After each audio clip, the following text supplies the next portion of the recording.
नमस्कार मंडळी, मी आता केरले पडवळवाडी या गावाच्या मेन रोडवर आहे आणि या ठिकाणी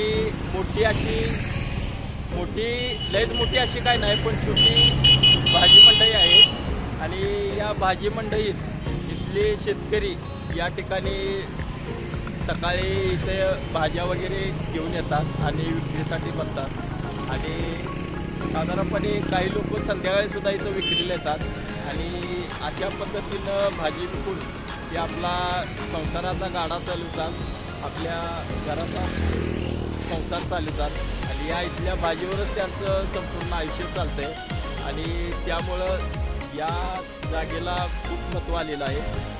इथली लोकं जी आहेत ती कुठं शहराच्या ठिकाणी बाजारपेठेत ही भाजी विकायला नेत नाही, तर या रस्त्याच्या कडेला अशी विकून रोजच्या रोज रिकामी होत्यात आणि यामध्ये त्यांचा भरपूर फायदा होतो आहे असं त्यांचं म्हणणं आहे. लय लांब कुठं जायला लागत नाही, गाडी घोडं करायला लागत नाही आणि त्यामुळं भाजी ताजी लोकांना पण खावयास मिळत्या, एकदम फ्रेश स्वच्छ भाजी आणि महत्त्वाचं म्हणजे त्याच्यावर केमिकल वगैरे सुद्धा काय त्यांनी फवारलेलं नसतं आहे. त्यामुळं लोकंसुद्धा ही भाजी स्वेच्छेनं आनंदानं ही भाजी घेतात. त्यामुळं इथली भाजी सकाळी जरी समजा विकायला लोक बसली तर ती भाजी संध्याकाळी पूर्णपणे खपली जात्या. त्यामुळं इथली लोक किंवा इथल्या महिला ज्या आहेत शेतकरी महिला या इथं आणून अशा पद्धतीने व्यवस्थित स्वच्छ आणि गिफ्टमध्ये मांडून ठेवतात आणि त्या भाज्या विकतात आणि यामुळं कसं होतं आहे की शेतकऱ्यांचा जो मोबदला म्हणजे मला काय या ठिकाणी म्हणत होतं, व्यापाऱ्यांना विकण्यापेक्षा स्वतः विकण्यात भरपूर फायदा आहे असं इथल्या शेतकरी महिलांचं म्हणणं आहे. त्यामुळं ही भाजी मंडई मला खूप आवडली, त्याचा मी हा व्हिडिओ या ठिकाणी केलेला आहे. हा व्हिडिओ तुम्हाला कसा वाटला हे मला कमेंटमध्ये नक्की सांगा आणि व्हिडिओ शेवटपर्यंत बघा. तर मंडळी, हा आहे कोल्हापूर रत्नागिरी मुख्य रस्ता. याच रस्त्यावरून जात असताना कोल्हापूर जिल्ह्यातील करवीर तालुक्यातील केरले तसेच पडवळवाडी ही गावे लागतात. प्रामुख्याने पडवळवाडी या गावातील शेतकरी महिला या ठिकाणी रस्त्याच्या दुतर्फा भाज्या घेऊन विक्रीसाठी बसतात. या रस्त्यांच्या कडेला मोठमोठाले वृक्ष असल्यामुळे या ठिकाणी दिवसभर सावली असते. तसेच या रस्त्यावरून येणाऱ्या जाणाऱ्यांची संख्याही प्रचंड आहे. या ठिकाणचं भाजी विकणाऱ्या महिलांचं चित्र पाहून बरेच जण या ठिकाणी थांबतात आणि भाजी घेऊन जातात. या ठिकाणी ग्राहक आहेत, त्यांनी या ठिकाणी भाजीपाला थोडा विकत घेतलेला आहे. त्यांच्याकडून जाणून घेऊया या ठिकाणची भाजी घेतल्यानंतर त्यांना काय वाटतंय.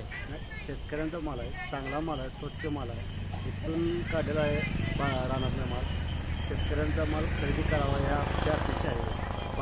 जे मंडईत माल विकतात ते कधी आलेलं असते कधी आलेलं असते काय माहीत नसते.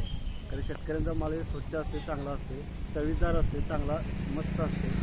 भाजी ताजी दररोजची दररोज चांगली ताजी भाजी असते. आमच्या अपेक्षा एवढी आहे की बाबा भाजी शेतकऱ्यांचा माल घ्यावा माणसाने, एवढी अपेक्षा. तसं पाहिलं तर या रस्त्याच्या दोन्ही बाजूला जागा पार्किंग करण्यासाठी भरपूर जागा असल्यामुळे या ठिकाणी येणारे जाणारे साईडला गाडी लावून भाज्यांची खरेदी करतात. कोणत्याही प्रकारची गर्दी नाही, गडबड नाही की गोंधळ नाही. त्यामुळे येणारे सर्वजण या ठिकाणी मनसोक्तपणे भाजी खरेदी करतात. आता या ठिकाणी तुम्ही पाहू शकताय की कशा प्रकारे लोक भाजी या ठिकाणी येऊन खरेदी करत आहेत. हंगामानुसार पिकवल्या जाणाऱ्या भाज्या या ठिकाणी प्रामुख्याने विक्रीस आणल्या जातात. उन्हाळ्यात शरीराला थंडावा देणाऱ्या काकडीला प्रचंड प्रमाणात मागणी असते. त्यामुळे पडवळवाडी या गावातील शेतकरी काकडीचे प्रचंड प्रमाणात उत्पादन घेतात. त्यामुळे या रस्त्याच्या कडेला बसलेल्या महिला या प्रामुख्याने काकडी विकताना आपल्याला दिसतात. इथल्या काकडीची चव आणि गोडी जगावेगळी न्यारी असल्यामुळे या ठिकाणची काकडी भराभर संपून जाते. या ठिकाणच्या शेतकरी महिलांना बाजारातील खरेदी विक्रीचं इंगित कळायला लागल्यामुळं त्या भाज्या हातोहात विकून रिकाम्या होतात. आता या ठिकाणी सहजपणे फिरत अनेक शेतकरी महिलांशी मी चर्चा केली. या महिलांनीही माझ्याशी मुक्तपणे संवाद साधला. यावेळी माझ्या एक गोष्ट लक्षात आली की या खेडोळ महिला असल्या तरी जगातलं खरेदी विक्रीचं मार्केटिंग यांच्याकडूनच शिकून घ्यायला पाहिजे. अशा व्यवहार चातुर्य महिला मला या ठिकाणी पाहावयास मिळाल्या. आजी, तुम्ही काय काय आणलंय तरी विकायला. भेंडी, बरं आणखी काय काय आणलंय. काकडी, पालक, बरं आणखी काय, बीट, गवारी भेंडी गवारी. तुम्ही काय आणलंय म्हशी? केळी, गवारी केळी वांगी परत. आणि ती भाजी कोणाची आहे आजी? म्हणजे तुमच्याच घरात आहे का? बरं मला एक सांगा, तुम्ही तुमचे स्वतःच्या शेतातलंच आहे का बाहेर निघलं? बरं तुमचं गाव कोणतं? ह्या पाठीमागचं जे गाव आहे त्या गावातच तुम्ही सकाळी साधारणपणे किती वाजता येत आहे तरी? 10. आणि संध्याकाळी किती वाजेपर्यंत असता येतं? 7 वाजेपर्यंत. तर मला एक काय विचारायचं होतं, आता कोल्हापूर आपल्यापासून जवळ आहे, तुम्ही कोल्हापूरला विकायला का घ्यायचं जायचं? बर असं आहे काय? बरं तिथं विकलेल्याचा फायदा काय तुम्हाला? हां तिथं फक्त बर लोक घेतात.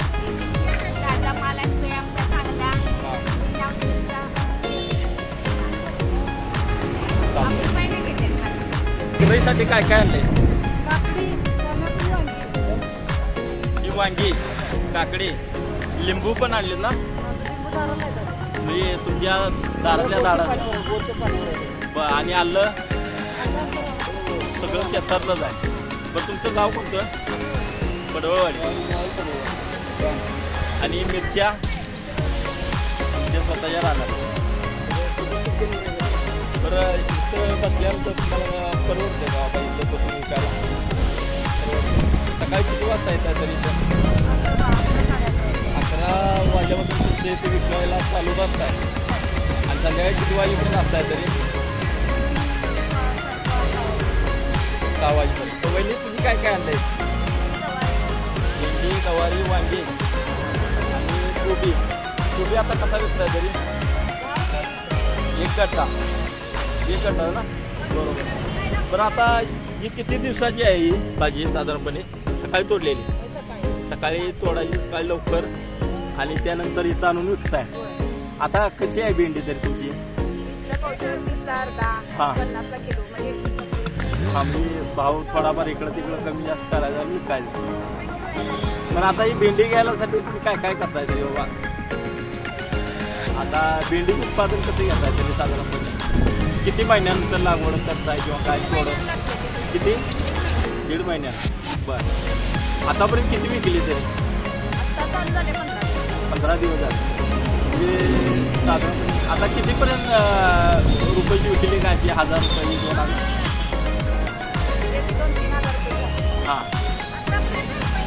हां 15 दिवसात. रोजचं तुम्ही किती मिळवत आहे तरी साधारणपणे? आता होते चांगला आहे. मावशी तुम्ही केळी तुमची स्वतःची घ्यायची? किती डझन आणली ती काय तरी? 12 डझन. आतापर्यंत यातले किती डझन गेली तरी अंदाजे? 4 डझन. बरं तुम्ही कसा डझन देताय तरी? 50 रुपयाला डझन. म्हणजे 12 केळी 50 रुपयाला विकताय. आता मला एक सांगा, ही केळी विकल्यानंतर तुम्हाला इथं परवडत आहे का? इथं बसून तुम्ही जे बरं आता शहराच्या ठिकाणी जायचं म्हणल्यावर तुम्हाला गाडी घोडा करायला लागत असेल, प्रवास आला, त्यानंतर तिथं जाऊन तुम्ही व्यापाराला उभीच असता, त्यात काय तुम्हाला थोडंफारच मिळत असेल. इथं कसं जरा वेळ जातो एवढा तुमचा, पण खपतं येतं. औषध तुम्ही काय काय आणलंय तरी स्वतः विकायला? पालेभाज्यामध्ये काय काय आहे भाजी? म्हणजे 7-8 प्रकारच्या भाज्या तुम्ही आणल्या होत्या? 12 महिने. होय. तुमचं गाव कोणतं? पडवळवाडीचं. तिथं येऊन रोज बसायचं त्या झाडाच्या सावलीखाली. तुम्हाला इथं काय भाडं वगैरे द्यावं लागत नाही, बरोबर ना? बरं इथं बसून तुम्हाला परवडतंय का विक्री?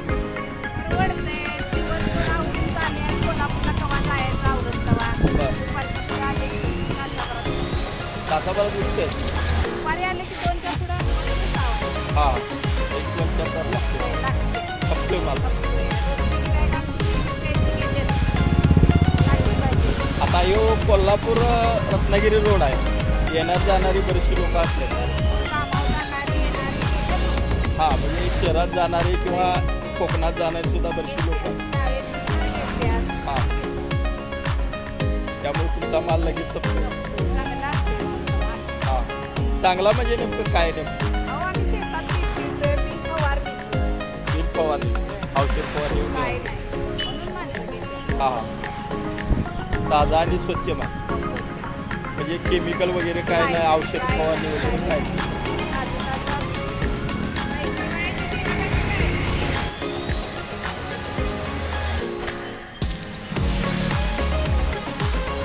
आता आपल्याला समोर भाजी विकणाऱ्या मावशी दिसत आहेत. त्यांचं म्हणणं काय आहे ते पण आता पाहूया. 3 महिने इकली 1 लाख रुपयाची. 3 महिन्यात 1 लाख रुपये घेतले. बर, तुमचं आता रान किती आहे तरी? आमचं रान 4 एकर आहे. बर, त्यामध्ये आता काकडे. अर्धा एकरच घेतली. बर, आता किती दिवसांत तोडायला चालू केले? 2 महिन्यात. 2 महिन्यात. रोज किती किती आणून विकताय तरी? रोज 30 किलो 40 किलो आणतो. तिथं येऊन बसून विकताय? बर, आता काकडे संपत आले का अजून आहे?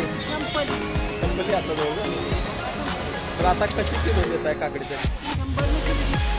100 किलो. म्हणजे आता तुम्हाला परवडतं इथं बसून. तुम्ही कोल्हापूरला का जाऊन विकत नाही का? कोल्हापूरला जाऊन विकत आम्हाला पुढे चालायचं. बरं, इथं झाडाखाली मस्त वाटतं ना. वातावरण पण एकदम स्वच्छ आहे. भाडं वगैरे काय द्यायला नाही जागेचं. भाडं वगैरे घेऊनच भाडं येतं.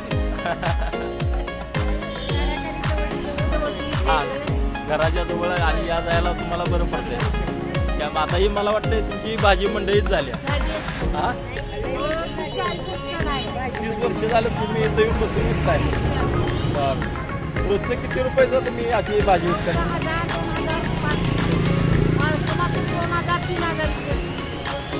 2000-3000. आता उन्हाळा असल्यामुळे आता हे चलते वाळकाय. आणि काय आहे तुम्ही शेतात करताय?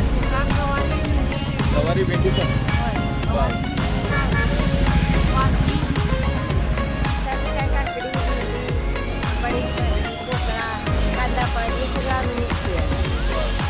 बरं, तुमच्याबरोबर आणि कोण कोण असतंय मदतीला? हां, आणि तुमचा मुलगा वगैरे?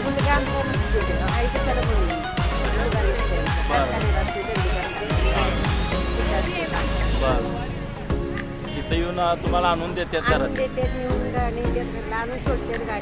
हां, बरं, सकाळी तुम्ही किती वाजता इथं येऊन बसलाय? आणि दिवसभर इथं येऊन बसायचं? बरं, दिवसाला तुम्हाला किती हजेरी तुमची बाहेर पडते? परवडते तुम्हाला इथं बसून? ही आता भाजी कुठली? आंबाडा काय? आंबाडा, कांदा पात, भेंडी, गवारी, परत वांगी, बरेच कसे काय? अच्छा अच्छा. बरं मावशी, शेवगा शेंग कशी दिली आहे? शेवगा शेंग 10 रुपयाला जोडी. आपली 10 रुपयाला काय? याच्यामध्ये किती येतात तरी? साधारणपणे 3 झाला येत. ठीक आहे, तुम्ही आणखी काय आणलंय? गवारी. आज काकडी नाही आहे काय? मग काकडी रानाची संपली का आज आणलेली नाही? थोड्या. बरं, चालतंय. तुमचं ह्याच्यावर घरचं सगळं चालतंय, म्हणजे समाधान आहे. संभाजी बजागे राहणार पडवळवाडी.